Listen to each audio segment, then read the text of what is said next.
Ya, mari ya, silakan, Pak. Silakan.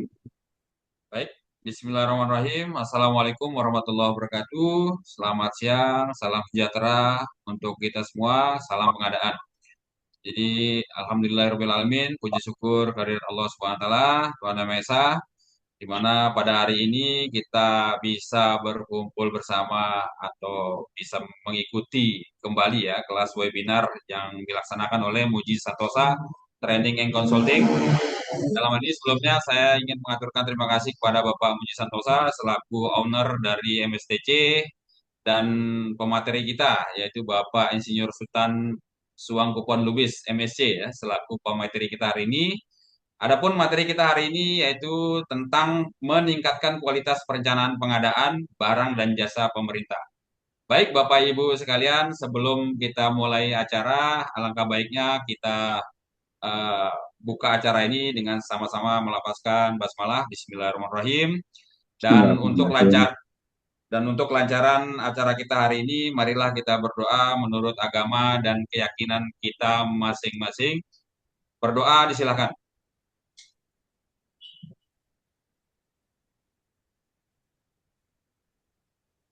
Selesai.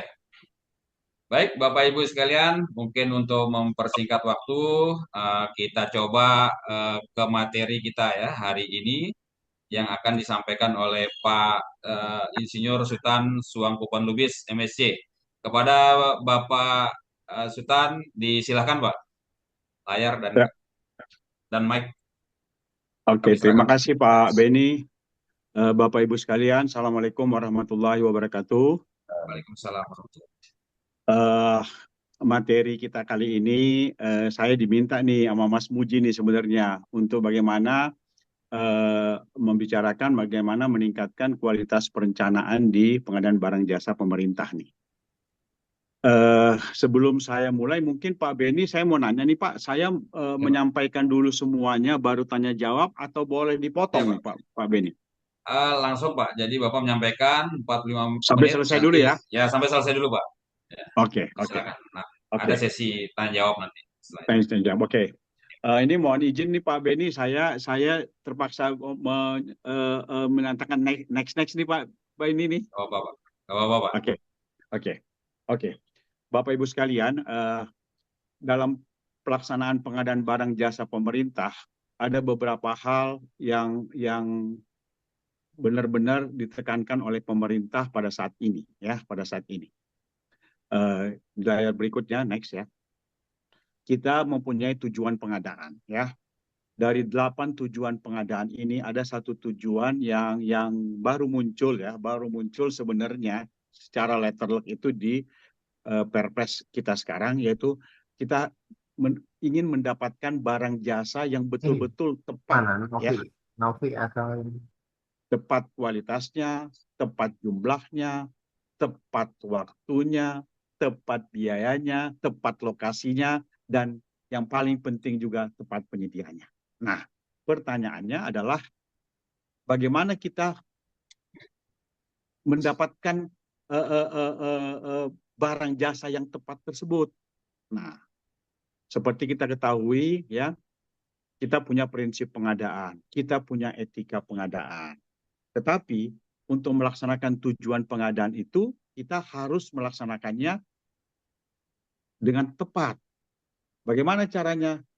Salah satu hal yang diambil oleh pemerintah adalah membuat suatu kebijakan agar kita dapat meningkatkan kualitas perencanaan pengadaan, ya, meningkatkan kualitas perencanaan pengadaan. Siapa yang melakukannya? Semua kita, Pak. Semua kita, ya. Walaupun di dalam aturan main itu sebenarnya yang menyusun perencanaan pengadaan itu adalah PPK, ya, dan yang menetapkan adalah PA ataupun KPA, ya, seperti itu. Nah, pertanyaannya muncul lagi, Pak, ya, pertanyaan muncul lagi. Barang jasa yang tepat itu, yang istilah kita itu sebenarnya kita mendapatkan barang jasa sesuai dengan value for money, ya, value for money. Barang jasa itu, kenapa kita harus mendapatkan barang jasa yang value for money itu? Bagaimana kita mewujudkannya? Kenapa kita harus mewujudkan itu? Nah, di layar berikutnya, next Bapak Pak. Benny. Nah, untuk mewujudkan value for money itu, nah kita perlu mengendalikan pelaksanaan pengadaan. Kenapa kita perlu melakukan itu? Karena kalau kita lihat sekarang Bapak Ibu, masih banyak belanja yang kita belanjakan itu melebihi kebutuhan yang ada. Yang kita perlukan 5, yang kita belanjakan 6. Yang kita perlukan 20, yang kita belanjakan 30. Atau belanja yang tidak sesuai kebutuhan. Barang jasa yang kita beli ini banyak yang tidak sesuai. Berapa banyak barang yang ada di kantor kita, tetapi tidak pernah kita gunakan. Memang karena kita belinya kadang-kadang tidak sesuai kebutuhan, hanya karena ada yang menawarkan. Ya. Kemudian ada belanja yang tidak terlaksana. Sudah kita rencanakan, tetapi rencananya kurang tepat, ujung-ujungnya tidak bisa dilaksanakan. Ya. Kemudian yang terakhir adalah belanja, tetapi waktu kita laksanakannya ternyata ada unsur melanggar hukum. Nah, ini yang mau kita hindari, ya, mau kita hindari. Oke, next, Bapak Ibu. Nah, kalau kita bicara perencanaan, ada 6 tahapan lah ya di dalam ruang lingkup perencanaan kita, ya. Bagaimana mengidentifikasi kebutuhan kita sesuai dengan SOTK kita, sesuai dengan tusi kita. Kemudian ada hasil identifikasi tersebut, kita menetapkan barang jasanya, ya. Apakah dia masuk barang, konstruksi, konsultan, jasa lainnya, ya. Kemudian setelah itu, ya, setelah itu kita menentukan sebenarnya dia untuk mendapatkan barang jasa tersebut kita perlu melakukannya dengan melakukannya sendiri atau meminta tolong kepada orang lain, kepada penyedia. Dalam melaksanakan pengadaan barang jasa itu, ya, kita perlu mengetahui beberapa hal, nanti kita bahas, ya.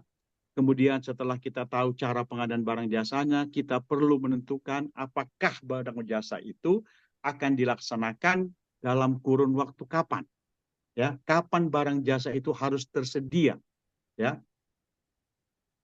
Kemudian yang terakhir kita susun anggarannya. Sehingga kita mendapatkan anggaran barang jasa itu tidak ujuk-ujuk, tidak tiba-tiba, ada riwayatnya Bapak Ibu, ada riwayatnya. Tetapi bagaimana kalau anggaran itu datang tiba-tiba? Nah, kalau anggaran itu datang tiba-tiba, tetap kita mengusahakan agar dimulai prosesnya dari nomor 1, ya, walaupun menuju ke 5 duluan baru nomor 1, ya, seperti itu. Setelah kita mendapatkan 1 sampai 5 ini, maka kita cantumkanlah di dalam RUP, ya, rencana umum pengadaan, baik secara swakelola maupun penyedia. Dan inilah nanti yang ditetapkan oleh PA atau KPA dan diumumkan supaya masyarakat, baik masyarakat dunia usaha maupun masyarakat umum dapat mengetahui kegiatan pengadaan barang jasa di instansi kita masing-masing. Ya, seperti itu. Lanjut Pak Beni.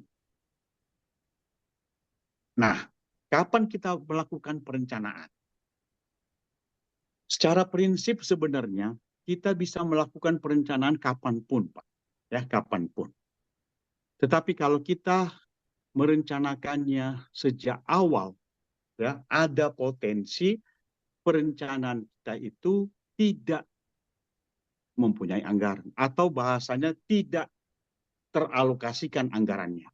Oleh karena itu, penyusunan perencanaan pengadaan sebaiknya dimulai bersamaan dengan pembahasan RUU APBN, ya, dan nota keuangan untuk anggaran APBN, ya. Walaupun sebenarnya setelah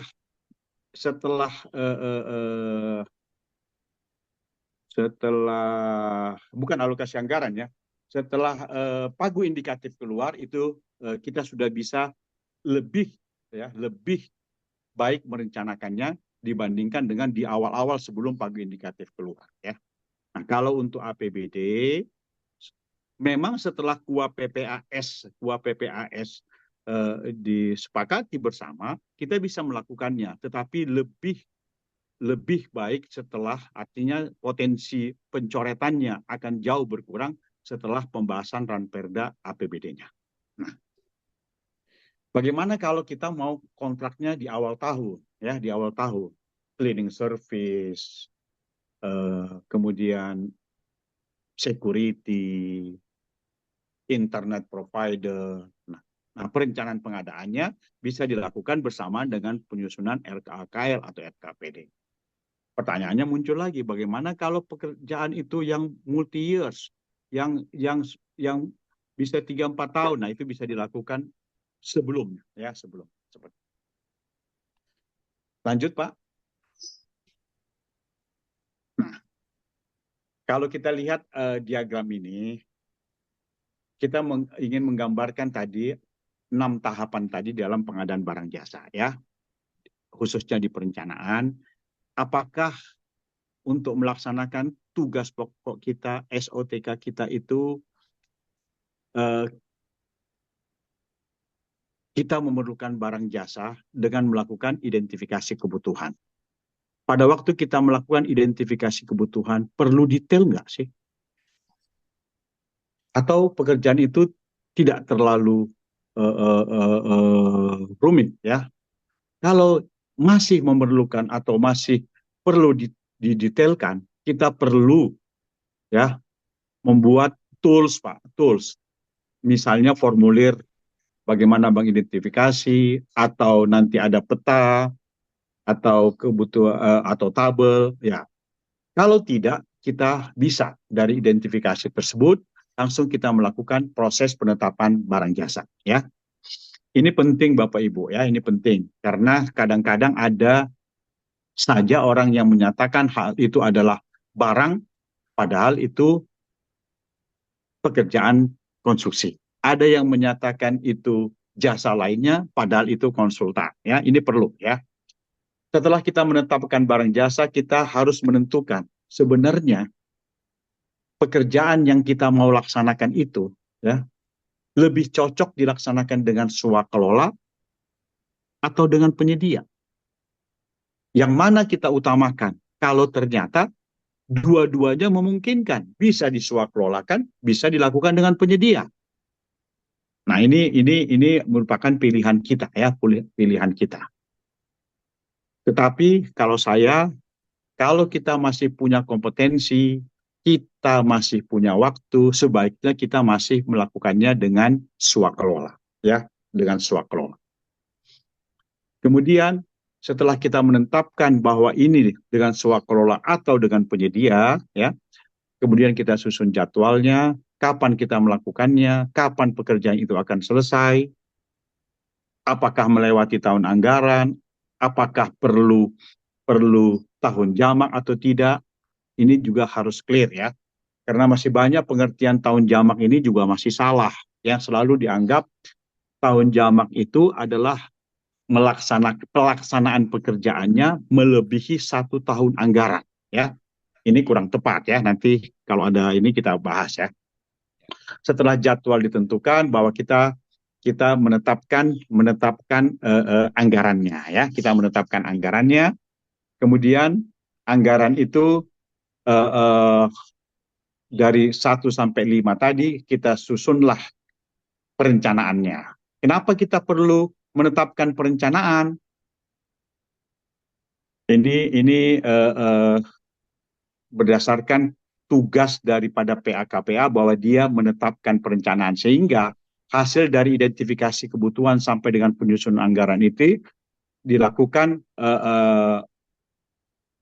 perlu dilakukan penetapan perencanaan oleh PA-KPA, sehingga teman-teman di LKPP, ya, di LKPP pada waktu tahun 2019 sudah membuat formulir-formulir perencanaan yang sebagai contoh untuk ditandatangani oleh PA atau KPA. Setelah penetapan tersebut, kemudian dimasukkan di dalam sirup, ya, disusun RUP-nya dan diumumkan oleh PA dan KPA. PA atau KPA. Lanjut, Bapak Ibu. Nah, yang pertama kita lihat satu-satu ya, mengidentifikasi kebutuhan. Tadi saya sudah sampaikan Bapak Ibu, identifikasi kebutuhan itu tujuannya menunjang fungsi organisasi ya, sehingga jumlah kebutuhan barang jasa itu harus mempertimbangkan besaran organisasi ya, jumlah pegawainya, luas kantornya ya, semuanya kita harus pertimbangkan itu ya. Kemudian beban tugas serta tanggung jawabnya ya, beban tugas dan serta tanggung jawabnya. Kemudian kalau dia sudah uh, uh, instansi yang sudah cukup lama ya, itu barang jasa yang dimilikinya harus kita lihat juga ya, barang jasa yang dimiliki BMN-nya atau BMD-nya kita harus lihat juga ya. Nah, kapan kita lakukan identifikasi kebutuhan itu? Kita mengidentifikasi kebutuhannya pada tahun anggaran berjalan ini ya, berdasarkan kalau dana kita APBN biasanya berdasarkan di level komponen atau subkomponen, sedangkan kalau dana kita APBD biasanya di level subkegiatan. Ya. Pada waktu melaksanakan identifikasi kebutuhan ini, kita harus benar-benar memperhatikan bahwa apapun yang kita lakukan dalam pengadaan barang jasa ini harus tetap berprinsip efisien dan efektif. Ya. Dan tidak lupa bahwa kalau memungkinkan, ya, jangan hanya memikirkan masalah ekonomi, tetapi perhatikan juga masalah sosial dan lingkungan, ya, sehingga aspek pengadaan berkelanjutannya bisa berjalan. Kemudian kita harus menentukan prioritas kebutuhan yang mana yang mau kita kerjakan duluan, yang mana harus kita anggarkan duluan. Apalagi kalau anggaran kita memang betul-betul terbatas ya. Kemudian pada waktu kita melaksanakan mengidentifikasi kebutuhan, kita bisa juga melihat katalog elektronik, termasuk toko daring. Kenapa perlu kita lihat ini? Kadang-kadang kita sendiri pada waktu kita melakukan identifikasi, kita hanya tahu bahwa untuk mengadakan pekerjaan A, untuk kegiatan A, saya perlu alat A. Untuk kegiatan B, untuk itu saya perlu alat B. Padahal kegiatan A dan B ini ternyata alatnya bisa ada yang satu alat bisa berfungsi dua gitu loh. Jadi kita bisa melihat itu di mana, di katalog atau di toko daring ya. Bapak Ibu tentu pernah melihat apa namanya, seperti pisau lipat Swiss Army itu yang fungsinya multifungsi gitu loh ya, seperti itu. Jadi kita tidak perlu membeli satu persatu fungsinya, tapi ada barang-barang tertentu yang memang fungsinya bisa ganda ya. Kemudian kita juga harus melihat proses konsolidasi, menggabungkan kalau memungkinkan barang-barang jasa yang memang harus digabungkan ya, karena mungkin lebih efisien ya melakukan konsolidasi ya, menggabungkan yang sejenis ya, sejenis. Kemudian Bapak Ibu lanjut. Nah, pada waktu mengidentifikasi kebutuhan itu, kita harus lihat ya, kita harus lihat apa saja yang kita butuhkan ya. Khusus untuk beberapa jenis barang ini ya, jenis barang ini, kita harus mengecek ya. Contohnya barang, kita cek di pasar memungkinkan nggak, gampang nggak diperolehnya ya. Ada potensi diskontinu nggak pada waktu nanti kita waktu mau membelinya ya. Nah ini semua kita harus melihat ya, kita harus melihat.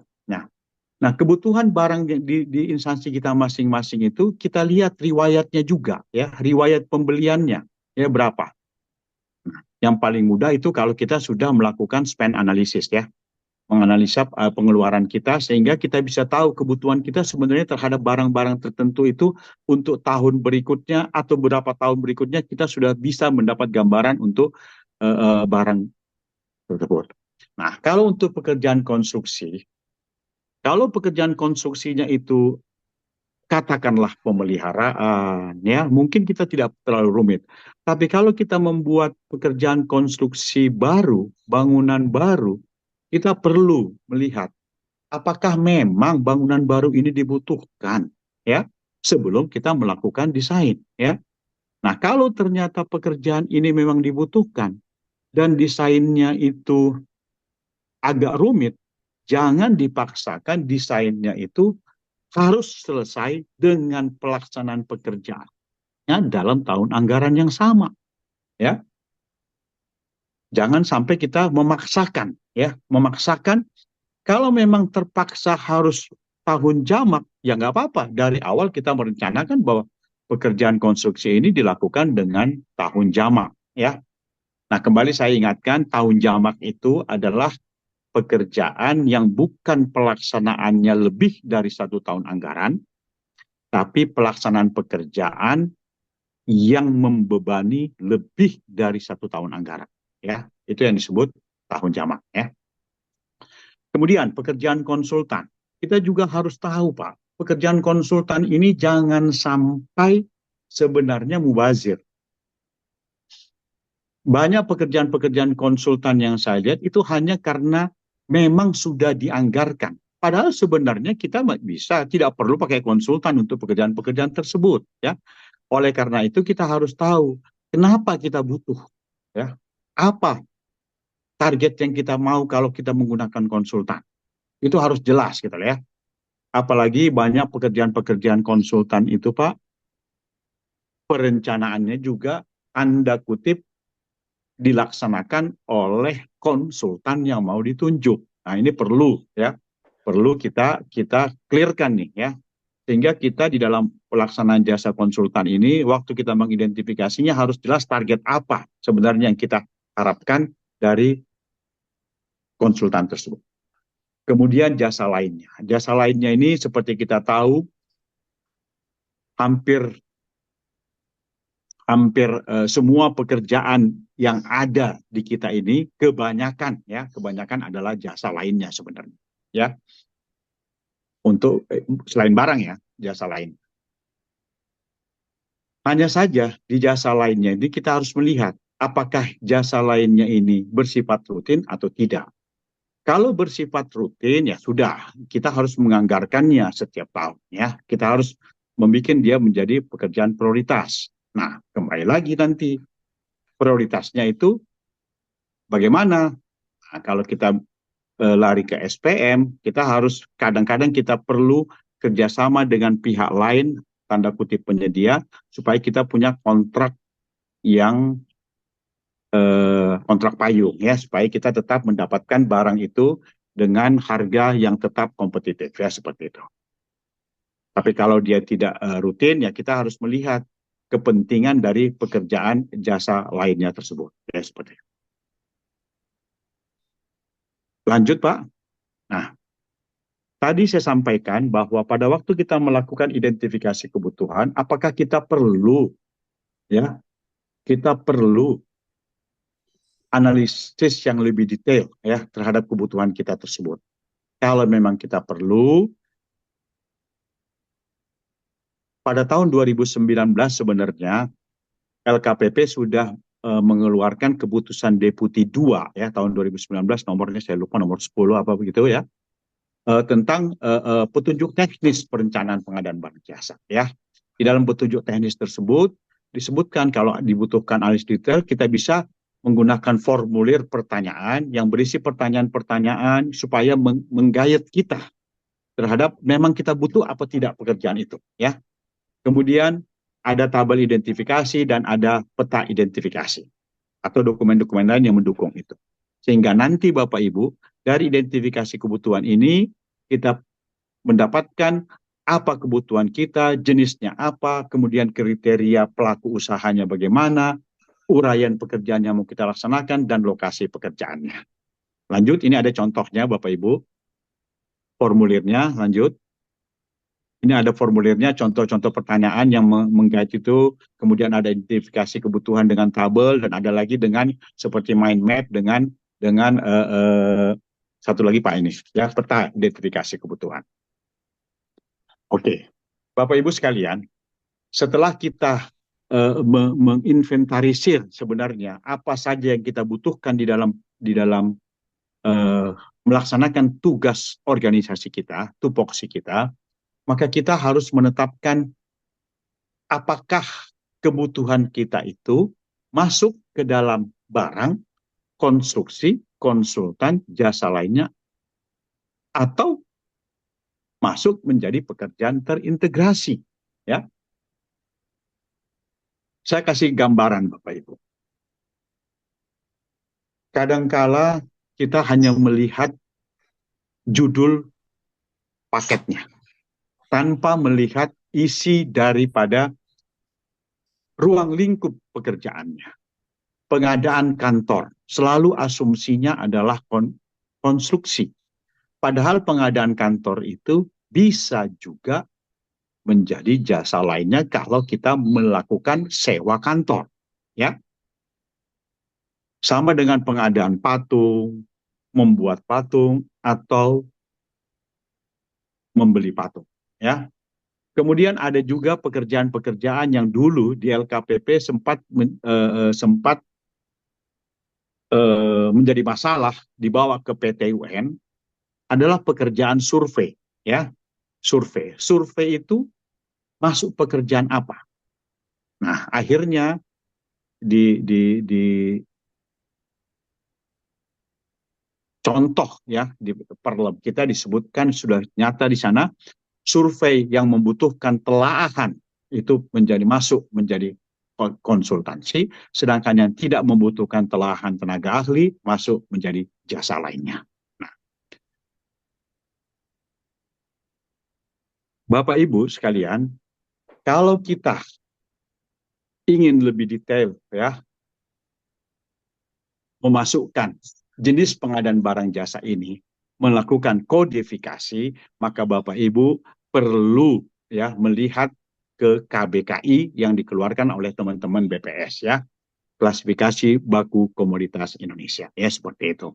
Saya waktu itu sebenarnya mengharapkan di sirup atau di SIPD atau di aplikasi kita semuanya kodifikasi itu sudah muncul sehingga kita tinggal pilih ya, tinggal pilih laptop itu masuk yang mana, komputer itu masuk yang mana, scanner masuk yang mana, sehingga nanti suatu saat pemerintah bisa mengetahui bahwa sekarang seluruh Indonesia, baik pemerintah daerah maupun pemerintah pusat, pembelian komputer dengan jenis tertentu itu ada sekian buah. Kalau sekarang belum bisa, ya, belum bisa, ya. Kalaupun bisa, masih mendapatkannya dengan data manual, ya, dengan data manual. Lanjut Pak Beni. Nah, setelah kita menetapkan, ya, menetapkan jenis barang jasanya, maka kita harus menetapkan bagaimana sebenarnya kita mendapatkan barang jasa tersebut, ya. Apakah melalui swakelola atau melalui penyedia, ya. Nah, kalau penyedia yang kita tunjuk itu harus sesuai, Pak, ya, harus sesuai bidang usahanya, sub bidangnya kalau perlu. Kita harus tahu bahwa betul-betul yang kita tunjuk itu tadi tepat penyedianya. Jangan ditunjuk orang untuk melaksanakan pekerjaan konstruksi yang dia tidak pernah terlibat konstruksi, Pak. Tapi karena kepala daerah adalah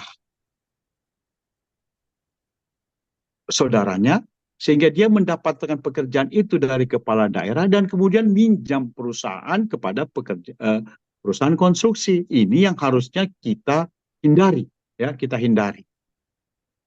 Malah saya pada waktu saya masih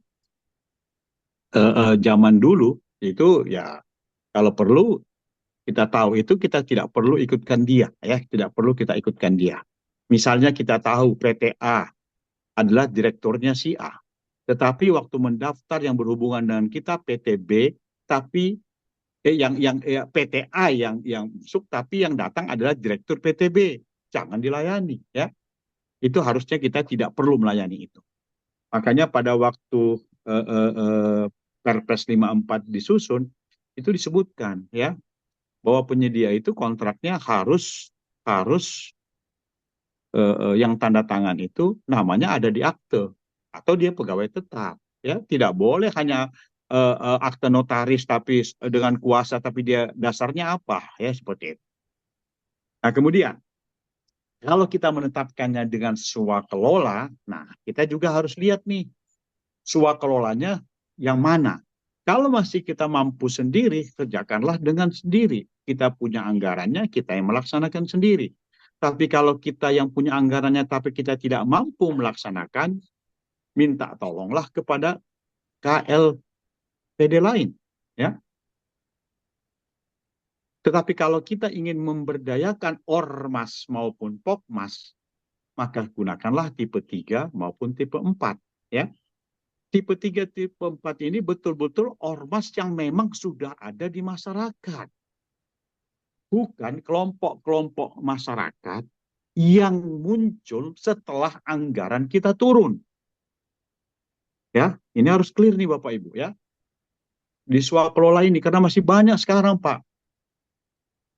Pada waktu kita menyusun sebenarnya tipe 3 dan tipe 4 ini, anggaran swakelolanya itu justru kita dapat dari mereka, ya. Nah, aneh kalau tiba-tiba kita tunjuk kelompok masyarakat yang sama sekali nggak tahu, nggak terlibat dalam penyusunan anggaran gitu, seperti itu. Ini yang perlu kita luruskan, ya, kita luruskan, ya. Apalagi menjelang pilkada seperti ini. Lanjut Pak Beni. Nah, kalau kita Bapak Ibu sudah melihat lah kriteria swakelolanya, sudah ada beberapa sebenarnya kriteria swakelola yang ada di aturan kita, ya. Barang jasa yang dari segi nilai, lokasi atau sifatnya tidak diminati oleh pelaku usaha, ya. Pekerjaan-pekerjaan pemeliharaan yang kecil tapi menyebar, pekerjaan-pekerjaan di lokasi terpencil, misalnya di mercusuar dan lain-lain, ya, seperti itu. Kemudian pekerjaan-pekerjaan pelatihan, kursus, pendaftaran, seminar, kalau masih bisa kita laksanakan sendiri, tidak perlu pakai IO, ya, tidak perlu pakai IO, ya.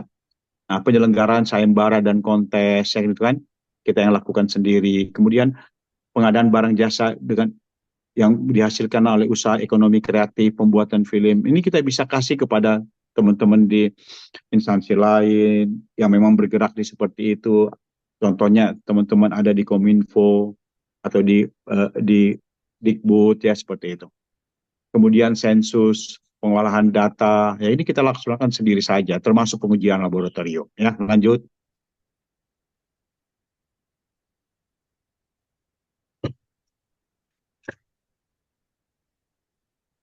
Kemudian pengembangan barang jasa yang masih dalam pengembangan, ya, karena masih dalam pengembangan belum bisa kita kasih spesifikasinya kepada pelaku usaha, ya, seperti itu. Kemudian barang jasa yang dihasilkan ormas, ya, atau kelompok masyarakat, atau pekerjaan-pekerjaan kita yang memang kita ingin memberdayakan masyarakat, contoh membuat jalan setapak, membersihkan saluran irigasi tersier ke sawah-sawahnya mereka, seperti itu, ya. Kemudian barang jasa yang bersifat rahasia, contoh pembuatan soal ujian lah, ya. Soal ujiannya seperti kami di LKPP itu membuat soal-soal ujian untuk P3K atau soal-soal ujian yang berkaitan dengan pengadaan barang jasa, ya, seperti itu. Dan ini memang teman-teman Menpan yang meminta, dan itu harus kami laksanakan sendiri, ya, soal itu, ya, karena ini konfidensial. Oke Bapak Ibu, nah sekarang kita bicara mengenai perencanaan melalui swakelola. Kita tadi sudah tentukan dalam merencanakan swakelola itu kita harus menentukan tipe swakelola apa yang kita mau adakan, ya, seperti itu. Kemudian dalam setiap tipe itu perlu ada kebutuhan barang jasa, maka kita harus menyusun spesifikasi teknis maupun KAK. KAK ini kerangka acuan kerja bagi tenaga teknis atau konsultan perorangan yang dibutuhkan dalam swakelola. Kemudian bagaimana menyusun anggaran biayanya, ya. Nah, pada waktu melaksanakan swakelola ini kita perlu barang jasa tertentu, kita perlu penyedia, maka silahkan melakukan pengadaan barang jasa oleh pelaksana swakelola, baik tipe 1, 2, 3, dan 4. Tetapi kalau tidak dimungkinkan oleh mereka tipe 2, 3, dan 4, maka boleh pelaksanaan pengadaan barang jasanya, ya, itu bahan peralatan konsultan diadakan oleh pemegang anggaran, ya, pemegang anggaran. Lanjut, Pak. Kemudian kalau melalui penyedia, sama tadi ada penyusunan spek, ada RAB, tetapi di dalam melalui penyedia ini khusus ada pemaketan dan konsolidasi, dan jangan lupa kita memperhitungkan biaya pendukung dalam pelaksanaan pengadaan barang jasa melalui penyedia. Nah, kita coba bahas satu-satu perencanaan baik melalui swakelola maupun melalui penyedia. Lanjut, Pak. Nah, kita bicara mengenai spesifikasi. Spesifikasi itu seperti kita sampaikan tadi, sekarang ada kebijakan pemerintah, gunakanlah betul-betul produk dalam negeri. Produk asing itu hanya dimungkinkan kalau tidak ada di dalam negeri atau kurang di dalam negeri. Ya, seperti itu.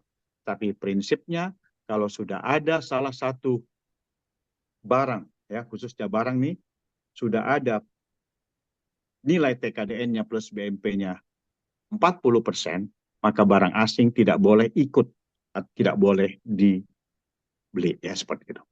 Kemudian kita usahakan kalau bisa, kalau selain produk dalam negeri, dia mempunyai SNI sepanjang tersedia dan mencukupi. Kemudian dia harus juga, ya, produk usaha mikro kecil, karena kita sudah diminta 40% dari anggaran kita merupakan produk dari usaha mikro kecil dan koperasi. Jika memungkinkan, gunakanlah produk ramah lingkungan, ya, seperti itu. Nah, pada waktu kita melakukan penyusunan spesifikasi, ya, untuk barang, konstruksi, jasa lainnya, dimungkinkan kita menggunakan atau menyebut merek, Pak, ya, khusus untuk pengadaan komponen barang. Contohnya, saya mau laptop dengan prosesor i7. Saya ingin pekerjaan kantor saya dibuat semua keramiknya Ezenza, semua kamar mandinya dengan merek Toto, itu boleh, ya, seperti itu. Misalnya, suku cadang sesuai dengan kebutuhan, boleh menyebut mobilnya Toyota, suku cadangnya Toyota. Kemudian satu sistem yang sudah ada, sistem pemeliharaannya itu merek A sudah dipakai untuk satu kesatuan pemeliharaan, perlu merek A juga untuk pembelian berikutnya. Kemudian barang jasa dalam katalog elektronik, kita tentu saja harus menyebutkan merek supaya kita dapat melakukan proses pembeliannya, seperti itu. Lanjut, Bapak Ibu. Kemudian, nah, pada waktu kita menyusun spesifikasi, spesifikasi itu bukan hanya masalah mutu atau kualitas, ya. Jadi ada spesifikasi jumlah, ada spesifik waktu, ada spesifikasi pelayanan. Jadi kalau kita membeli komputer, 10 buah komputer diantar ke kantor UKPBJ, ya, tanggal 10 dengan jumlah 10 komputer, prosesornya i7, ya, harganya tidak lebih dari 10 juta, semua itu merupakan spesifikasi. Nah, kalau kita misalnya membeli komputer, kita juga bilang kalau nanti rusak, bagaimana? Itu ada garansi.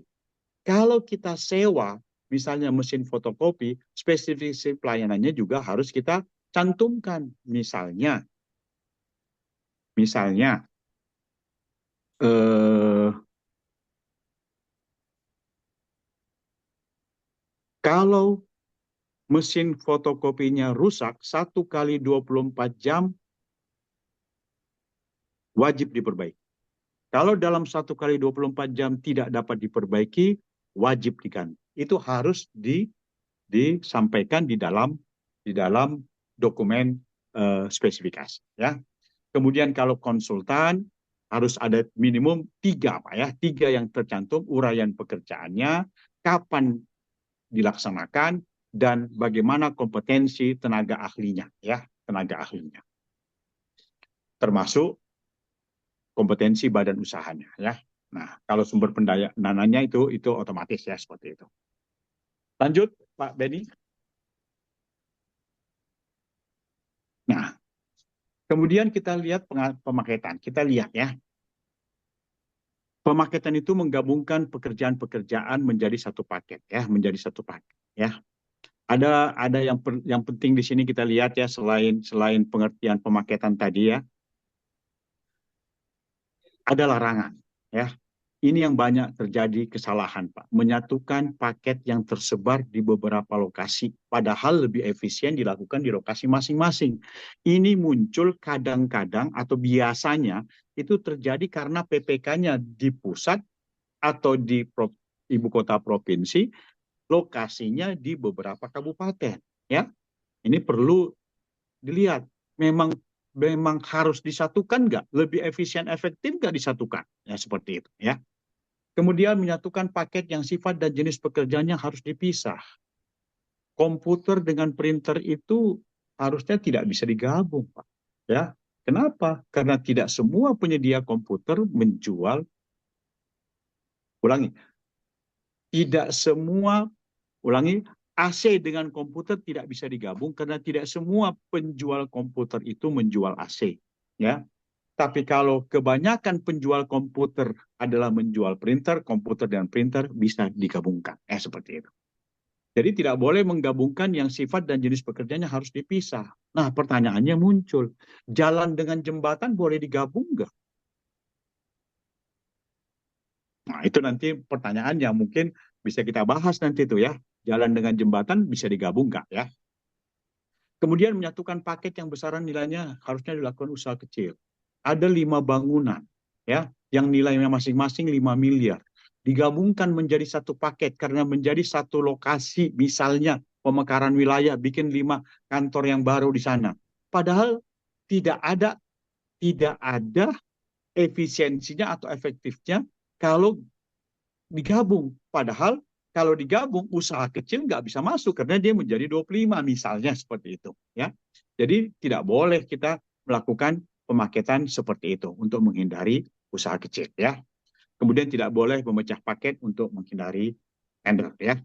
Pada waktu kita melakukan pemaketan, bukan hanya kita ingin menggabung-gabungkan supaya efisien, tapi kita harus memperhatikan satu kesatuan sistem, Pak. Ya, satu kesatuan. Walaupun kita dianjurkan untuk menerapkan sebanyak-banyaknya paket untuk usaha kecil, ya. Kita harus memperhatikan itu, ya, seperti itu. Lanjut, Pak. Ini waktunya sudah mau dekat. Oke, lanjut, Pak. Nah, kemudian kita setelah kita melakukan pemaketan, ya, kita harus menetapkan jadwal, ya. Banyak kita yang melakukan perencanaan itu seolah-olah semua harus di awal tahun. Nah, ini yang harus clear Bapak Ibu ya. Supaya teman-teman di UKPBJ juga itu bisa melakukan proses pemilihan itu juga tidak tertumpu atau terfokus di awal tahun ya. Jadi harus di-spread ya, sesuai dengan kebutuhan, sesuai di kebutuhan kita ya.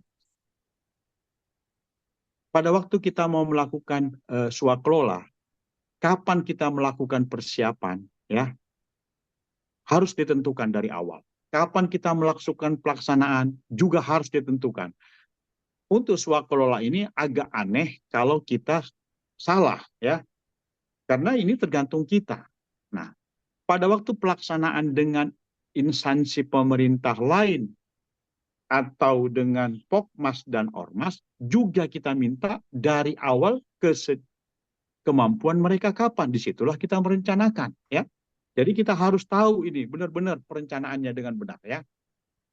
Kemudian, kalau dengan penyedia, nah ini yang perlu Bapak Ibu lebih lebih fokus ya.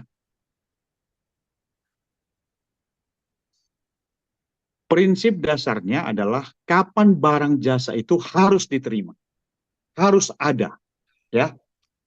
Dari situlah kita tarik mundur, Pak. Berapa lama proses pelaksanaannya dengan kita memberi spare kemungkinan terlambat. Setelah kita tahu bahwa kita akan harus melaksanakan kontrak di tanggal tertentu, kita mundur lagi kapan proses pemilihannya dengan memberi spare juga kalau ada potensi tender atau pemilihan gagal.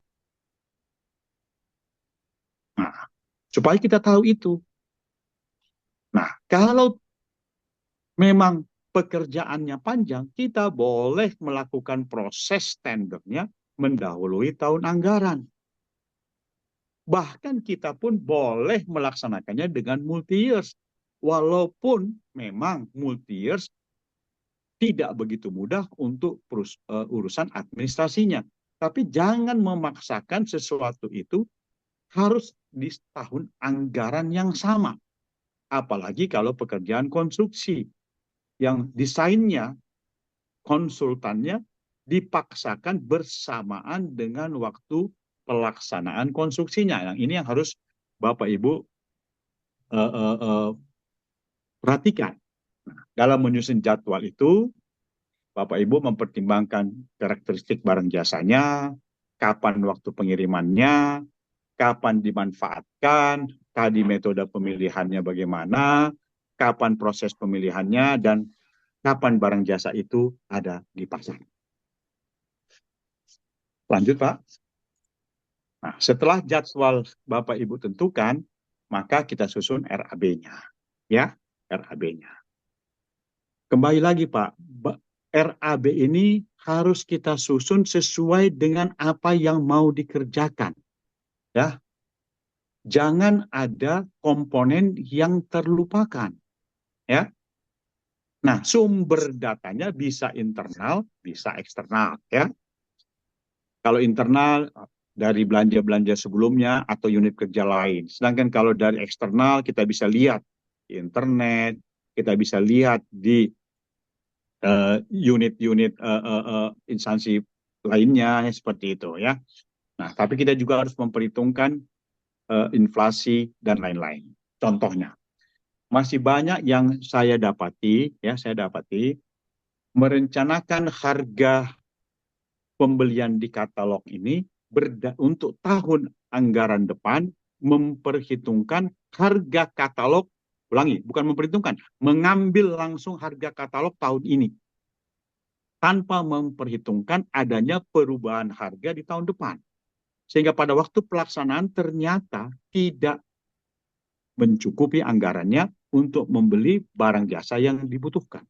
Oleh karena itu harus diperhitungkan, diperhitungkan tadi inflasinya berapa, potensi perubahan nilai tukar uang, kalau barang jasanya ini ternyata harus didatangkan dari luar, seperti itu. Lanjut Bapak Ibu. Nah, ini ada komponen-komponen biaya dalam setiap jenis pengadaan. Barang, Pak. Kadang-kadang untuk barang-barang tertentu, katakanlah untuk alat kesehatan, kita lupa untuk menyiapkan biaya pelatihannya, ya.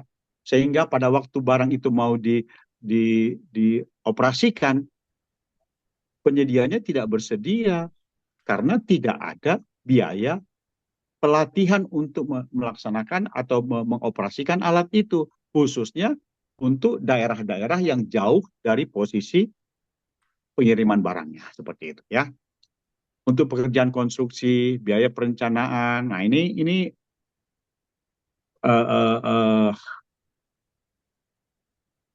bagaimana kalau biaya perencanaan nanti di dalam pelaksanaannya itu ya ternyata kurang. Contohnya biaya pengawasan, Pak. Pelaksanaan konstruksinya molor, Pak, karena kita salah dalam membuat jadwal. Sehingga biaya konsultan pengawasnya kurang. Nah, bagaimana kita mengantisipasi ini ya? Nah, itu harus dipikirkan dari awal sejak perencanaan ya. Biaya konsultan ya, bagaimana biaya personilnya, biaya non personilnya, dan biasanya biaya langsung non personilnya itu hanya 40% dari biaya total Pak ya, dari biaya total. Kalau lebih besar boleh nggak? Untuk pekerjaan-pekerjaan tertentu boleh ya.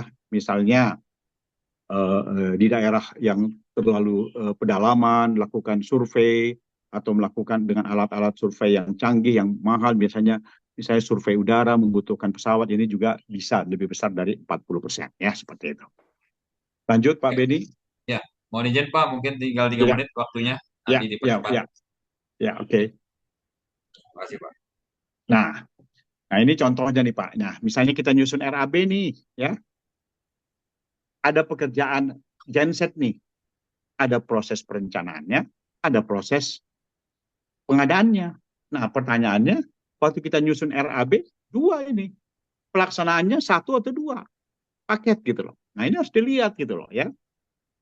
Yang melakukan survei dengan yang melakukan genset, kira-kira kompetensi perusahaannya sama nggak? Nah, ini nggak boleh. Nah, pertanyaannya akan muncul. Contoh nih, Pak.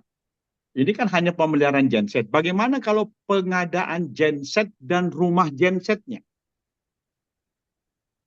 Pengadaan genset dan rumah genset. Pekerjaannya itu dikasih kepada penyedia genset atau penyedia konstruksi. Atau mereka ber-KSO. Nah, ini harus teman-teman harus clear ya, seperti itu. Lanjut. Nah, kemudian hasil daripada perencanaan itu dimasukkan ke formulir seperti saya sampaikan tadi, disusun formulir perencanaannya oleh PPK, kemudian nanti ditetapkan oleh PA KPA dan disusun menjadi RUP. Lanjut Pak. Ya, RUP. Nah, prinsip RUP namanya rencana umum pengadaan, berapapun nilai pengadaannya harus masuk di dalam RUP. Berapapun, bukan hanya untuk e-tendering, e-purchasing, tapi seluruh pengadaan. Karena sekarang kita sudah mengarah ke e-pengadaan langsung, e-penunjukan langsung, semua harus ditantumkan di dalam RUP ya. Sekarang alhamdulillah sudah sangat baik ya pengisian RUP ya. Sehingga tujuan RUP ini sebenarnya bukan hanya secara aturan kita harus menyusunnya, tapi ini sebenarnya market Pak, market bagi calon penyedia atau masyarakat yang ingin berusaha bahwa ada pekerjaan-pekerjaan di pemerintah seperti ini. Oleh karena itu kita harus mengumumkannya secara detail, Pak, ya, secara detail, ya seperti itu. Saya tidak melihat lagi, tidak perlu mendetailkan ini. Lanjut. Dan kapan kita umumkan, ya? Kapan kita umumkan? Kita umumkan. Pokoknya setelah kita siap kita umumkan, ya. Batas terakhirnya tentu 31 Maret. Tetapi kalau kita sudah siap, umumkan saja, Pak, ya, umumkan. Kalau mereka perlu berubah, ubah ya. Prinsip dasarnya tidak boleh melaksanakan pekerjaan kalau tidak ada di RUP. Ya. Kalau mau melaksanakan suatu pekerjaan yang belum ada di RUP, ubah RUP-nya dulu, baru kerjakan. Ya, seperti itu. Mungkin itu ya Pak, Pak Beni. Baik, Ya, oke, seperti itu. baik. Terima kasih Pak Sultan Lubis. Baik, Bapak Ibu sekalian, demikian tadi telah kita simak bersama materi terkait dengan peningkatan kualitas perencanaan pengadaan barang jasa pemerintah. Saya ucapkan terima kasih sekali lagi kepada Bapak Sultan Suangkupon Lubis. Baik, Bapak Ibu, mungkin kita lanjut ke sesi kedua, yaitu terkait diskusi ya. Mungkin kita lakukan diskusi, tanya jawab, sharing-sharing. Apabila ada Bapak Ibu yang ingin bertanya ataupun berdiskusi, disilakan dengan melakukan klik tombol raise hand ataupun melalui kolom chat Zoom ya. Baik, Bapak Ibu, disilakan. Nah, ini Pak, kebetulan ada Pak Pak Supriyadi ini Supriyadi. telah ada Oke, raise hand. silakan. Disilakan Pak Supriyadi untuk unmute. Recording in progress. Oke, terima kasih Pak. Ya, Bisa silakan kedengar Pak suaranya? Supriyadi. Ya, Kita bisa Dengar, Pak. Oh ya, Ya, terima silakan. kasih Pak. Pak Sultan, ada pertanyaan yang ingin saya ajukan Pak. Ya, silakan. terkait dengan pemaketan pekerjaan. Ya, Terkait dengan pemaketan pekerjaan. ya, Ya, misalkan kita merencanakan suatu pembangunan gedung kantor gitu Pak ya. ya, ya, Kemudian di dalamnya ada beberapa item pekerjaan selain pekerjaan sipil, juga ada pekerjaan misalkan instalasi gasnya, kemudian ya, juga ada pekerjaan plumbingnya untuk air bersih, kemudian pekerjaan ya, pemadam kebakaran dan juga tata udaranya mungkin gitu ya Pak ya. ya. Ini ini sebaiknya bagaimana Pak? Apakah dijadikan satu paket? Apakah harus dipisah-pisah itu Pak? Karena karakteristiknya tidak mungkin semua penyedia kan punya kemampuan seperti itu. Semuanya bisa jadi satu gitu Pak. Apakah di dalam misalkan nanti sampai tender, apakah bisa dipisah-pisah sesuai dengan karakteristik pekerjaan tadi ataukah digabung Pak? Mohon mohon petunjuknya. Ya, Terima kasih. Nggih. ya. Pak Langsung Beni Pak. langsung atau gimana nih Ya, Pak Beni? langsung Pak, langsung Langsung. ditanggapi Oke, Pak. Pak Ya, Supriyadi, silakan Pak. pertanyaannya, ini pekerjaannya baru atau tambahan? Lanjutan Pak, lanjutan. Lanjut. Lanjutan. Nah, Ya. pertanyaannya, kalau Bapak inventarisir pekerjaan itu butuh tadi plumbing, butuh tata udara, pertanyaannya, waktu kita kasih ke orang itu kan kita harus menyerahkan lapangan ke pekerjanya, ke Betul, penyedianya. betul, betul, Nah, betul kan. akan ada overlap nggak? Jangan sampai nanti yang bilang, saya nggak bisa kerja, orang dia kerja di situ. Jelas nggak? Ya, Saya mau di situ terganggu dengan dia. Nah, kalau memang seperti itu, Bapak boleh menggabungkan. Jelas nggak? ya, Kalau dia kerjanya terpisah, yang satu di depan, yang satu di belakang, ya nggak apa-apa dong, Bapak sendiri-sendiri. Tapi kalau Bapak mau gabungkan pertanyaannya, yang digabungkan itu siapa yang boleh ikut? General kontraktor boleh ikut.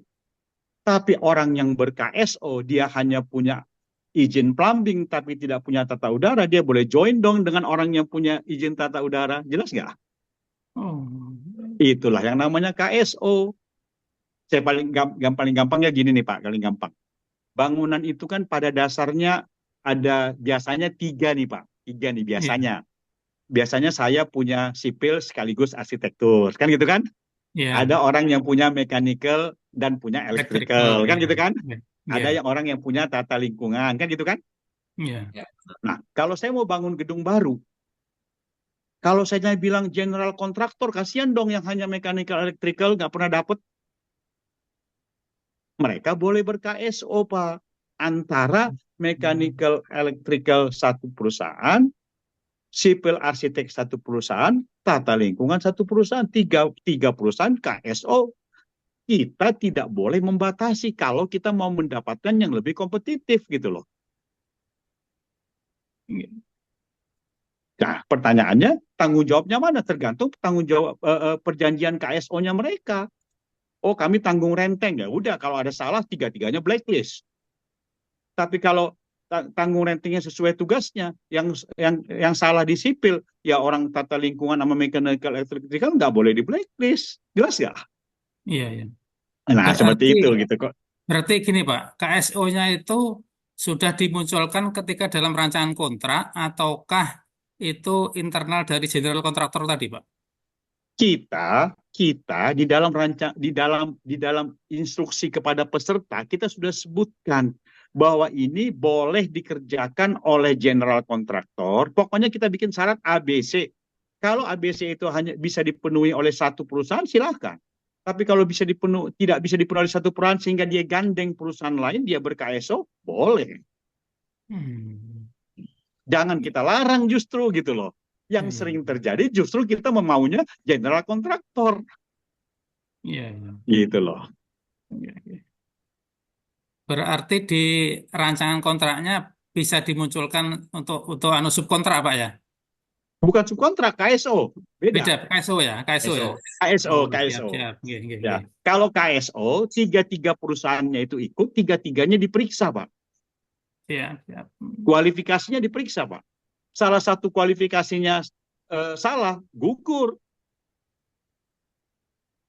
Kalau subkontrak tidak pernah diperiksa kualifikasinya, tapi harus diketahui oleh PPK bahwa akan terjadi subkontrak.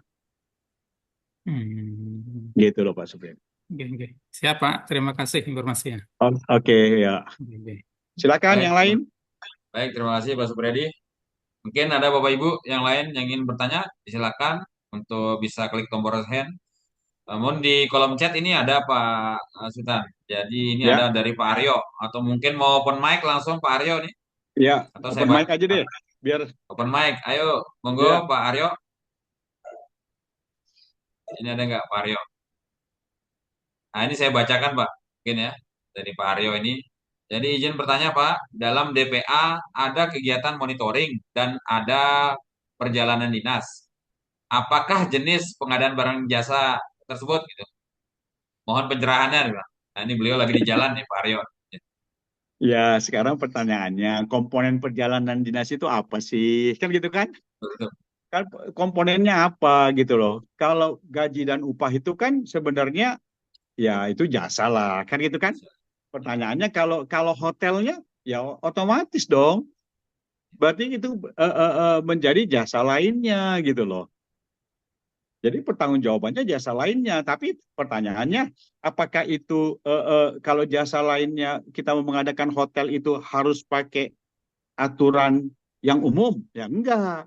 Kan hotel itu sudah masuk bagian dari aturan khusus yang sudah di masyarakat sudah bisa kita tunjuk aja, kan itu kan pengadaannya gitu loh.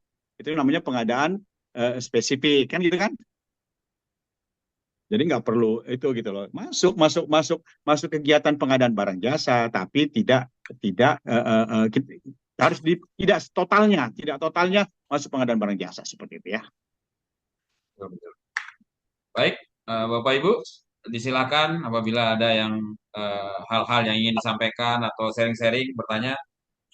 Jadi begini Pak Sultan, jadi Ya, saya ini menarik sekali sebenarnya kaitan dengan ya, peningkatan kualitas perencanaan ini dimulai dari mungkin identifikasi kebutuhan yang selama ini mungkin maaf-maaf saja ya, terutama kalau ada anggaran dana pokir biasanya Pak. ya, Jadi itu terkesan biasanya itu bukan identifikasi kebutuhan biasanya, tapi identifikasi keinginan tuh Pak. Berdasarkan ya, keinginan-keinginan sehingga diabaikan tidak sesuai dengan kebutuhan. Kira-kira bagaimana kita menyikapi hal itu Pak? Karena apa Pak? Jadi terkait juga ada surat edaran kalau nggak salah itu nomor 2 ya tahun 2024 dari KPK Pak. Jadi ada beberapa hal yang jadi poin penting di situ ya terkait dengan hal-hal untuk pencegahan korupsi itu Pak. Jadi kalau nggak salah yang pertama mulai dari tahapan dan jadwal tuh Pak, proses perencanaan dan penganggaran APBD khususnya ini. Jadi diharapkan mungkin oleh surat tersebut itu sesuai peraturan undang-undangan itu harus tepat waktu gitu. Terus yang kedua, usulan dalam proses perencanaan harus melalui musrenbang katanya Pak. Terus setiap proses itu dari hasil penganggaran perencanaan itu dan penatausahaan serta akuntansi maupun pelaporannya itu harus terdokumentasi melalui SIPD itu Pak. Nah itu tiga ya empat. Ya, selanjutnya diharapkan juga itu ada apa istilahnya menghindari transaksi yang mencurigakan atau dikategorikan sebagai apa ya gratifikasi dan lain sebagainya itu Pak dalam proses perencanaan penganggaran. Terus selanjutnya kalau tidak bisa misalnya dilaksanakan itu maka dilakukan juga apa istilahnya langkah-langkah konkret itu. Wah ini yang ngeri nih Pak seperti itu. Kira-kira bagaimana pandangan Bapak terkait hal itu ya. terkait dengan identifikasi kebutuhan Kalau Pak? kalau yang disampaikan teman-teman KPK itu kan normatif tuh, Ya ya Pak. ya kan? Bahwa kalau kita mau mengusulkan anggaran, ya memang harus sesuai dengan jadwal dong, kan begitu? Ya Ya, benar. sesuai jadwal. Nah, yang kita usulkan jelas ada Pak. Misalnya lah, waktu kita Pak Beni kan di daerah tuh, Ya Pak setelah benar. kita mengusulkan KUA PPAS kan jelas tuh, ya Ya kan? Pak betul. Kita bicara RKPD, ya kan itu kan? Ya betul. Nah, pada waktu kita nyusun RKPD itu kan kita udah tahu tuh bahwa yang kita usulkan itu ABCD, belum ada pokir, Ya betul betul benar betul. nggak? Ya ya Belum Pak betul. ada pokir. Nah, Betul betul. bahwa waktu kita pembahasan anggaran muncul pokir, ya kita nggak bisa hindari dong, Ya ya kan? benar. Nah, itu yang saya bilang tadi. tadi kita bicara 1, 2, 3, 4, 5 dari identifikasi, kelimanya anggaran. Kalau kita mulainya 1 sampai 5 dong duluan. Ya, Tapi ya, kalau ya. tiba-tiba kita dapatnya nomor 5 duluan, ya kita harus tetap melarikan ke nomor 1 supaya kita tidak salah gitu loh. Betul, betul. Seperti itu gitu loh. Kalau enggak, jangan terus 5 itu terus apa-apa enggak. Tetap kita harus bilang identifikasi kebutuhannya apa, dia masuk barang jasa apa, berapa anggarannya, kita harus tetap speknya apa. Kita harus tetap menelusuri itu. Seperti itu. Saya pernah ditanya, Pak, oleh teman-teman di TNI. Pak, saya punya anggaran pemeliharaan pesawat 5 miliar. Tapi saya nggak tahu mau buat apa, kata dia. Loh, saya bilang, 5 miliar itu munculnya dari mana, saya bilang. Masa Bapak nggak punya catatan kenapa mengusulkan 5 miliar, saya bilang.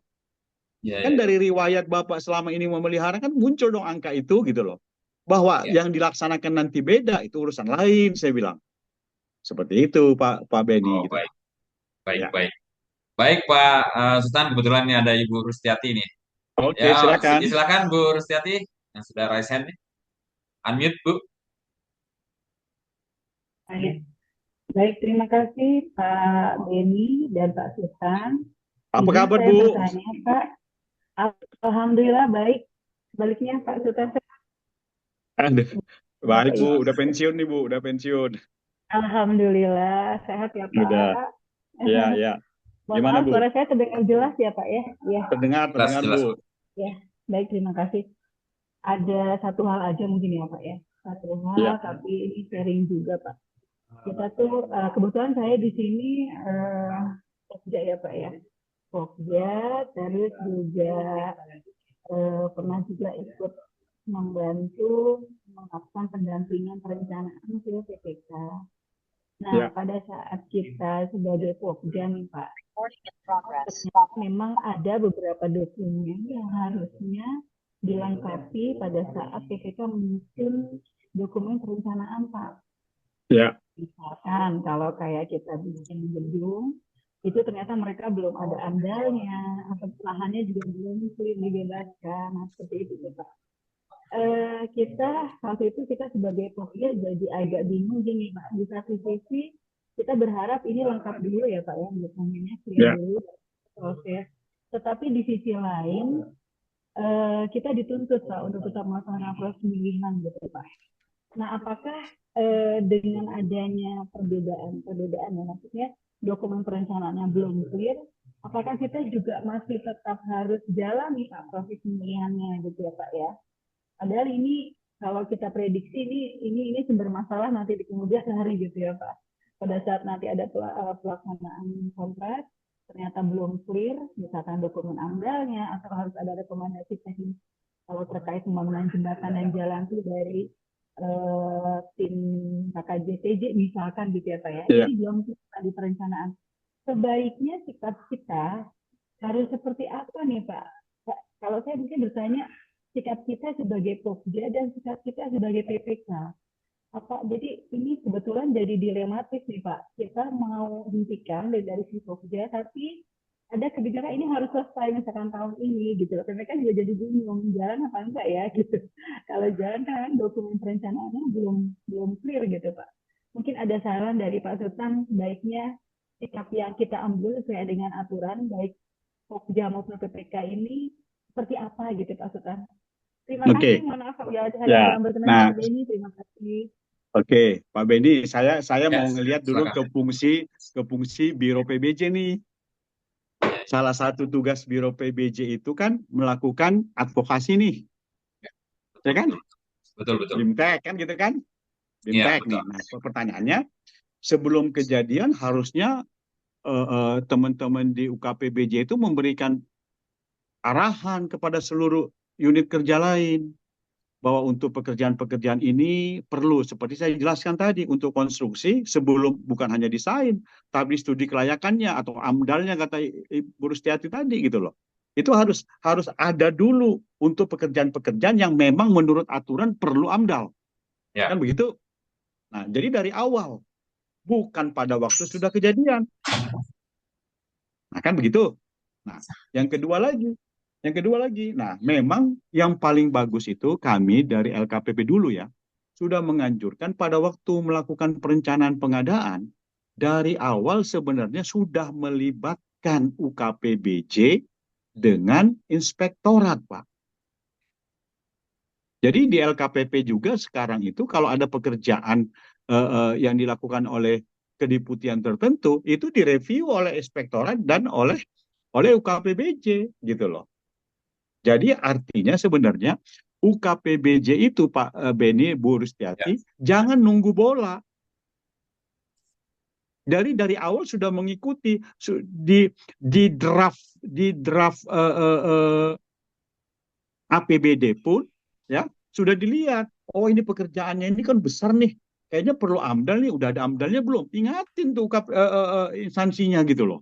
Jadi bukan hanya pada waktu mau tender baru kita terima bola. Oh ternyata nggak ada. Nah, kalaupun itu sudah terlanjur kan gitu kan, ini kan bahasa kita kan udah terlanjur nih, sudah di hadapan mata persoalannya nih ya.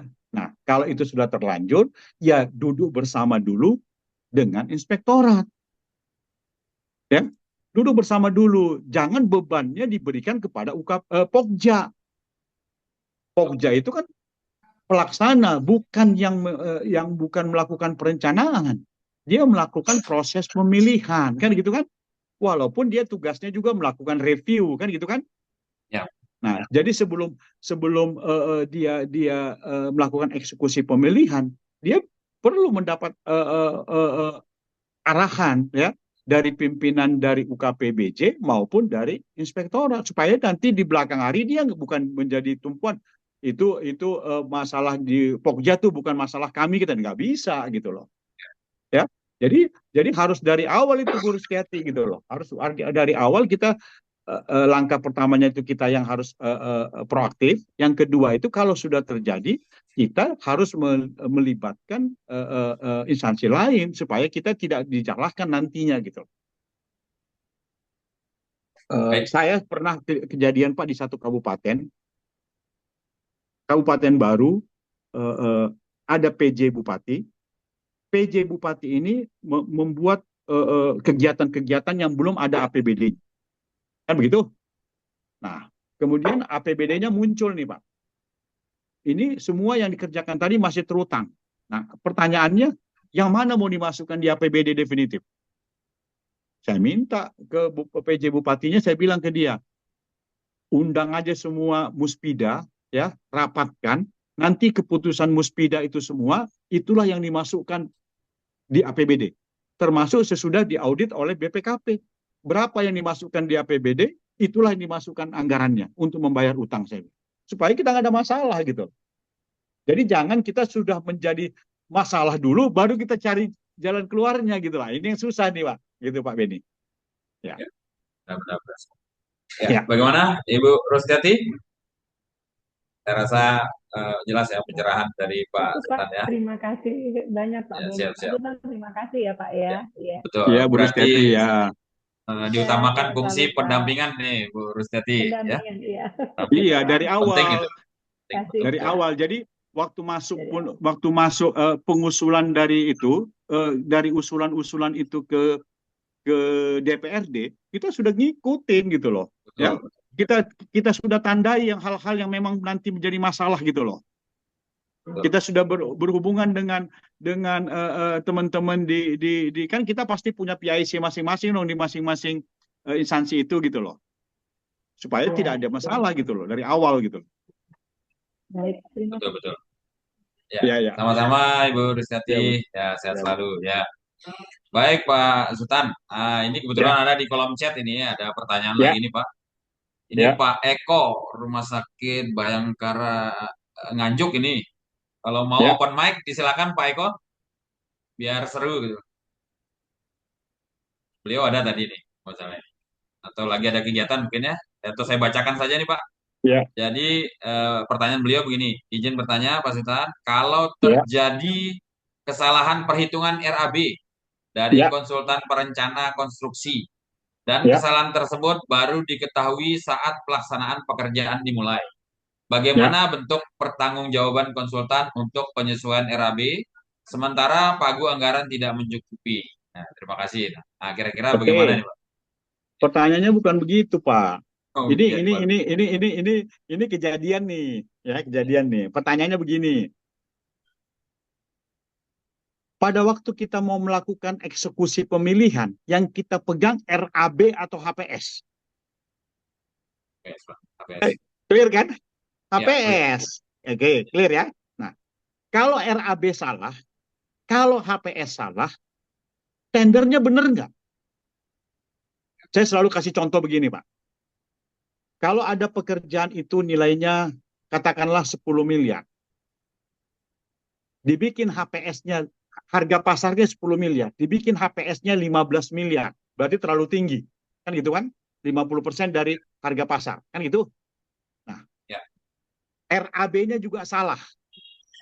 Berarti kan salah, terlalu tinggi. Pertanyaannya, yang menang itu mendekati harga pasar atau mendekati HPS yang salah? Kalau mendekati HPS yang salah, jelas itu tendernya diatur. Kan gitu? Ya, benar. Namanya harga perkiraan. Boleh salah, tapi jangan tendernya salah. Kalau harga pasarnya 10 miliar, penyedianya harusnya menawar 10, paling tinggi 11 miliar kalau dia mau untung 10%. Bukan mendekati 15 miliar. Kan begitu? Kalau dia mendekati 10 miliar dan dia menang, RAB yang salah itu gak ada masalah. Hanya malah kurang teliti, terlalu anggarannya terlalu besar. Kan gitu? Itu persoalannya gitu loh. Tapi pertanyaannya muncul lagi, bagaimana kalau RAB-nya salah, seharusnya rendah, terlalu rendah sehingga tidak ada yang menawar ya. Berarti tendernya yang gagal karena RAB-nya terlalu rendah dibandingkan dengan pelaksanaannya. Makanya kita perlu menyusun HPS. HPS itu adalah RAB yang dimutakhirkan harganya. Jadi kita tidak, kalau RAB-nya dibuat tahun lalu, kita tetap ngotot bahwa RAB konsultan itulah yang kita pakai, itu salah kaprah, Pak. Ya, RAB itu dibuat bisa tahun lalu, bisa 6 bulan lalu, bisa 3 bulan lalu. Sedangkan HPS dibuat maksimum 28 hari menjelang tender pemasukan menjelang batas akhir pemasukan penawaran untuk pasca atau untuk batas akhir pemasukan dokumen kualifikasi untuk pra. Jadi 28 hari. Gitu loh. Jadi tergantung. Jadi tidak ada konsekuensi kepada konsultan kalau RAB-nya salah atau HPS salah ditetapkan oleh PPK kalau tendernya benar. Tapi biasanya Pak Beni ini sambung menyambung. HPS-nya sengaja disalahkan, sengaja dimarkup, pemenangnya mendekati harga yang salah itu tanpa ada saingannya gitu loh. Seperti itu. Ya. Baik, Ya. jelas sekali nih Pak. Ini kebetulan sudah ada yang raise hand. Ya, Masih ada silakan. kesempatan nih. Ya, disilakan Ibu Nikmatul Husna. Di unmute Bu. Terima kasih Pak. Assalamualaikum warahmatullahi wabarakatuh. Waalaikumsalam. Izin tidak buka kamera Pak ya. Ya, disilakan Ya. Bu. Dari mana Bu? Ini saya dari Bukit Tinggi Pak. Oke. Ya, ini kami ada sedikit permasalahan Pak. Di dalam perencanaan, di dalam DPA Pak, itu kami di situ dituliskan bahwa belanja jasa tenaga ahli. Belanja ya? jasa tenaga ahli. Terus proses pengadaan belanja jasa tenaga ahli ini dilakukan dengan jasa konsultasi individu. Ya, oke. Oke, terus pas pencairan, kami di Badan Keuangan ada masalah. Katanya kalau belanja jasa tenaga ahli ini tidak bukan dengan belanja jasa konsultasi individu. Jadi kira-kira apakah salah dalam proses pelaksanaan barang dan jasanya, Pak? Mau nanya itu. Makasih, Kalau Pak. saya Bu Nikmatul, ini maaf Ya. nih Pak Beni. Ya. Ya, Kalau lanjut, Pak. masalah anggarannya saya nggak tahu. Tapi kalau prosesnya pengadaan tenaga ahli memakai konsultan perorangan boleh Bu. Oh, boleh Pak ya? Boleh dong. Karena namanya tenaga ahli itu bisa perorangan Bu. belanja jasa konsultasi individu boleh Pak ya? Iya, itu dia. Ya. Ini kan masalah nomenklatur nomenklatur anggaran ini, Bu. Apa namanya? Bukan anggaran. Ya, nomenklatur pembiayaannya bagaimana segitu loh. Ini yang saya nggak mengerti sebenarnya. Tapi kalau Oh dari gitu segi ya. pengadaan, kalau kita mengadakan tenaga ahli dan kebetulan orangnya betul-betul konsultan perorangan, harusnya dibayar, Bu. Masalah salah itu kan kesalahan administrasi. Masa dia nggak boleh dibayar? Kalau Betul, dari betul. segi kira-kira dari segi pengadaannya tidak salah Pak ya? Kalau dari Ya, pengadaan kan barang kalau jasa Pak, tenaga ahli nilainya berapa sih, Bu? 100 juta. Sa- 100. 100 juta. Pertanyaan saya ini mungkin mungkin perlu terus 100 juta penunjukan langsung, Bu. Penunjukan langsung Pak. Pengadaan Nah, langsung. ini dia. Nah, Sorry, ini pengadaan langsung ya, kadang-kadang, maaf. Hah? Iya, pengadaan Iya, langsung pengadaan langsung. itu artinya ini yang selalu hati-hati. Kenapa 100 juta? Pertanyaan saya, Bu. Kenapa harus 100 juta? Supaya Oh gitu ya. Ibu nanti jawabannya karena mau pengadaan langsung. Ini yang nggak boleh. Yang Gitu harus Pak ya. clear itu kalau prosesnya misalnya lah Ibu bikin Ah, tenaga ahli 70 juta, ya itu pengadaan langsung terus pakai konsultan perorangan nggak apa-apa harusnya dari segi Iya, pengadaan loh, Bu. iya. Dari segi Kalau pengadaan HPS ya, bukan dari pengadaan Pak segi ya, keuangan daerah loh, Bu. orang daerah ya. Oh gitu ya. Kalau Yang menjadi HPS-nya masalah itu, ini kan masalah ah, masalah keuangan daerahnya ini kan. iya Pak, Masalah masa keuangan daerah. nomenklatur pembayarannya boleh apa enggak, Iya, konsultan dibayar dengan masuk di jasa tenaga ahli kan gitu kan? iya. Ah, Itu kalau itu saya nggak tahu, Bu. Itu harus memang orang keuangan. Tapi bagi kita orang pengadaan harusnya itu pengadaan. hanya masalah kesalahan administrasi. Toh pertanyaannya kan tidak fiktif, harus ada. Berarti Iya. kan kita punya utang negara ke dia, harus dibayar. Hmm, gitu Pak ya. Harusnya Ya, itu nggak masalah. ya, Ibu, kalau menurut Masa saya, Bu, konsultasi aja ke inspektorat, Bu. konsultasi kantor Pak ya. betul. Ya, konsultasi ke inspektorat supaya dapat pencerahan bahwa itu memang harus dibayar. Tapi kita pakainya jasa tenaga ahli, yang kita pakai memang konsultan gitu loh. Gitu loh. Iya Pak. Betul. Ya, Konsultan perorangan itu tenaga ahli, Bu. iya. Misalnya kalau kita bicara swakelola, itu kita pakai tenaga ahli. Tenaga ahli swakelola itu adalah konsultan perorangan. Ya, Gitu Pak ya. Kan gitu. Jadi, iya ya. Ini Oh, ini, ini kalau masalah nomenklatur pembayaran nomenklatur. boleh nggak pakai tenaga ahli untuk konsultan perorangan kan begitu nih. Iya Pak. Iya, kalau menurut saya sih harusnya mungkin salah secara administrasi, tapi tidak fatal harus tidak membayar gitu loh. betul. Nah, itu Oke. harus dicari jalan keluarnya dengan teman-teman di inspektorat gitu loh. Nggak mungkin nggak dibayar konsultannya gitu loh. Betul. Ya, ya. Mohon izin Pak Sultan, Ibu Ya, Nirmatul, mungkin Iya Pak. kalau boleh tahu outputnya untuk tenaga ahli itu apa? Apa konsultan perorangan individu, perorangan ya?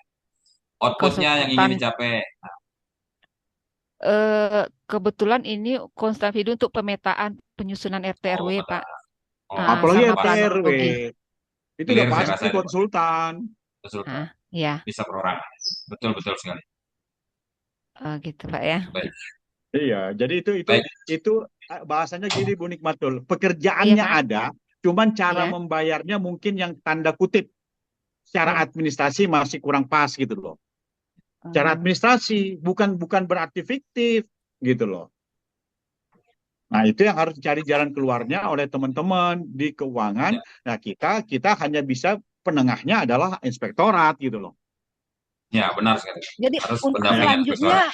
kita menunggu rekomendasi kan bias kan kalau kayak seperti ini untuk selanjutnya kita konsultasi dulu ya Pak bagusnya sama undang eh, aja Bu, ah, undang bertiga langsung Bu. Keuangan kalau perlu, kalau saya nih Bu ya, kalau ya. di daerah dulu panggil minta undang keuangan, undang inspektorat, undang bagian hukum Bu. Selesai Bu. Oke Pak, terima kasih ya Pak. Iya. Ya. Baik, terima kasih Ibu Nimatul Husna ya. Ya. Saya yang benar, mungkin perlu pendampingan, tapi lebih penting lagi saya mengingat ini apa mantranya Pak Muji terkait dengan ini Pak. Jadi jangan lupakan 4L dan mata itu Pak. Jadi legal update, logis, lengkap. Terus di situ pun ada mata Pak, mitigasi risiko, kita hindari risiko, risiko terburuk itu dan seterusnya tuh Pak. Itu mantra-mantra dari Pak Muji. Baik, Bapak Ibu sekalian, mungkin ini the last question nih Pak dari Pak Muhammad Asar nih di Ya, kolom chat Pak. Mungkin bisa dikasih pencerahan. Mungkin ini terkait pemaketan nih Pak. Jadi ya, mana yang didahulukan pelibatan UKM atau dipecah-pecah ini terkait dengan UKM atau efisiensi pengadaan gabung nih Pak. Mungkin ini bisa saya tambahkan sedikit terkait mungkin ada peraturan pemerintah yang masalah 29 2018 terkait pemberdayaan industri. Di situ memang mengharuskan PPK atau mengalokasikan sebesar 40% kalau nggak salah itu anggaran ya, untuk UMKK kalau nggak salah itu. Mohon ya, pencerahannya nih Pak terkait pemaketan nih Pak. Terima kasih. ya. Di Inpres 2 itu, Pak. Inpres 2. Inpres 2 itu menyatakan bahwa setiap instansi itu harus mengalokasikan 40% dari anggarannya untuk produk yang dihasilkan oleh UMKK. Kan gitu kan? 40%. Nah, sekarang pertanyaannya lagi tadi berkaitan dengan yang tadi. Mana diutamakan? Memperbanyak paket untuk usaha kecil atau kita gabung-gabung nih? Nah, sekarang contoh yang paling dasar, contohnya Pak Beni begini Pak Beni. Ya Pak. Kalau saya beli alat 10 nih, harga satu alat katakanlah 20 juta. Ya. Ya, 20 juta. Berarti kalau saya beli 10, 200 juta. Ya. Kalau saya beli satu harganya 20 juta, kalau saya beli 10 tidak ada diskon, Pak. Tidak ada diskon, tetap 200 juta harganya. Boleh dong saya kasih ke 3-4 perusahaan kecil supaya 4 perusahaan dapat paket. Jelas nggak? Tapi kalau saya beli satu harganya 20 juta, kalau saya beli 10 harganya menjadi 175 juta, berarti saya efisien 25 juta. Ya nggak perlu dong saya pecah-pecah. Jelas nggak, Pak? Jelas Gitu sekali. loh, Pak. Seperti Luar itu. biasa. Iya, jadi jangan kita selalu harus perbanyak. Ya kita harus mana yang diutamakan, paketnya kita mau perbanyak atau kita mau itu. Dua-duanya kita jalankan. Tapi kemarin lagi ada segi komersil, ya kan? Iya, iya. Ada Benar sekali. segi ekonomi, ada segi efektif yang harus kita lihat gitu loh. Ini menjelang pilkada ini Pak Beni ini banyak paket Benar sekali. kecil-kecil dipotong-potong ini semua ini. Itu dia, Pak. Iya, Iya, iya, iya. itu Benar. makanya saya tadi Baik, baik. menekankan untuk swakelola, Pak. Swakelola itu Iya, iya. jangan pakai swakelola itu untuk ormas dan pokmas itu. Pokmasnya itu jadi-jadian yang muncul setelah anggaran muncul, Pak. Nah, itu dia, Pak. Benar sekali. Ya, pokmasnya itu dibentuk untuk menyerap anggaran swakelola. Ya. Nah, itu yang menurut saya salah gitu loh. Iya, iya. Jadi harusnya itu waktu saya mengusulkan untuk dikerjakan oleh Pokmas, saya sudah tahu Pokmas mana yang saya mau kerja sama karena anggarannya usulannya dari dia. Gitu loh. Benar, benar. Baik. Seperti itu. Ya, terima kasih Pak Sultan Bis. Ini baik Bapak Ibu sekalian, mungkin nih waktunya sudah habis nih. Namun sebelum ditutup nih, mungkin kami persilakan Pak Muji Santosa ini, mungkin bisa menyampaikan kata-kata penutup nih. Disilakan Pak Muji. Ya, terima kasih Pak Beni. Yang kami hormati Pak Sultan S. Lubis, ya kami ucapkan terima kasih dengan membawa materi yang sifatnya dasar sekali mengenai perencanaan pengadaan. Ya, walaupun masih belum tuntas, tapi telah membuka kita banyak hal, membuka banyak pikiran ya, tidak hanya tekstual, juga ada tekstual dan kontekstual. Demikian semoga acara kita ini bermanfaat. Mudah-mudahan nanti ada waktu kita bisa lebih memperdalam lagi. Saya ucapkan terima kasih pada Pak Sultan, Pak Beni, dan Bapak Ibu sekalian. Ya, terima kasih. Wassalam. Ya, terima kasih Pak Muji Santosa. Selanjutnya mungkin kata penutup bisa disampaikan oleh Pak Sultan Lubis, pemateri kita. Disilakan Pak. Ya, baik Pak Beni, Mas Muji. Ya memang ini konsepnya ini masih dasar nih ya, masih dasar. Mungkin kita perlu lain kali itu membicarakan kasus-kasus perencanaan Pak Beni, ya kasus-kasus perencanaan yang sering ini. Nah, termasuk kemarin ada titipan dari Mas Muji ke saya nih, bagaimana sebenarnya kita menghitung nih, ya Menghitung value for money itu bagaimana sih menghitungnya tuh, ya kan? Betul, betul. Ya. Nah, itu perlu kita karena masing-masing orang punya definisi masing-masing nih. Misalnya Pak Mardiasmo itu value for money itu dia ngelihat dari 3 aspek, ekonomi, efektivitas dan efisiensi gitu loh, ya kan? Nah, ada juga yang saya dikasih rumusnya sama Mas Muji nih, itu berdasarkan kualitas, kemudian level of service-nya, bagaimana eh, eh, eh, eh, total cost of ownership-nya, dan bagaimana waktu memprosesnya. Jadi harus dilihat juga. Nah, ini mungkin salah satu yang perlu dibicarakan nanti, bagaimana kita mengukur value for money gitu loh. Seperti itu. Mungkin ya, teman-teman dari keuangan yang cocok tuh ya, yang ahli-ahli di keuangan sana lah, yang bisa mengukur itulah, seperti itu. Mungkin itu saja ya, Ya, dan kalau ada hal-hal yang kita masih perlu nih, karena saya masih melihat ada memang poin-poin yang tertentu itu yang perlu diperbaiki lah dari materi-materi kita di perencanaan ini, mana yang diutamakan, A, B, C, atau C, B, A, ya. gitu. Contohnya nih Pak, waktu kita menyusun HPS, ya, otomatis waktu kita menyusun anggaran, kita mengacu ke mana? Ke pagu batas anggarannya, atau ke RKS dan spesifikasi yang kita buat. Nah, jadi kita harusnya bebas dari anggaran pada waktu kita menyusun, bebas dari pagu waktu kita menyusun anggaran, gitu loh. Nah, ini yang perlu kita clearkan lah nanti kalau ada kesempatan yang lain, gitu loh. Baik, ya terima kasih banyak nih Pak Sultan Lubis. Baik Bapak Ibu sekalian, demikian tadi setelah kita ikuti bersama ya webinar kita hari ini. Selanjutnya mungkin dari kami secara pribadi kami mohon maaf dan terima kasih sebelumnya nih kepada Pak Sultan Lubis selaku pemateri kita hari ini, dan Pak Muji Santosa dan Bapak Ibu sekalian yang telah berkesempatan hadir dalam acara webinar hari ini. Mungkin selama kami memandu acara ini ada hal-hal yang kurang berkenan dan banyak terjadi kendala dan hambatan, kami mohon maaf. Selanjutnya mudah-mudahan kegiatan kita hari ini dapat bermanfaat. Akhirul kalam, marilah kita tutup acara hari ini dengan sama-sama melafazkan hamdalah, alhamdulillahirabbil alamin, wabillahi taufik walhidayah, wassalamualaikum warahmatullahi wabarakatuh.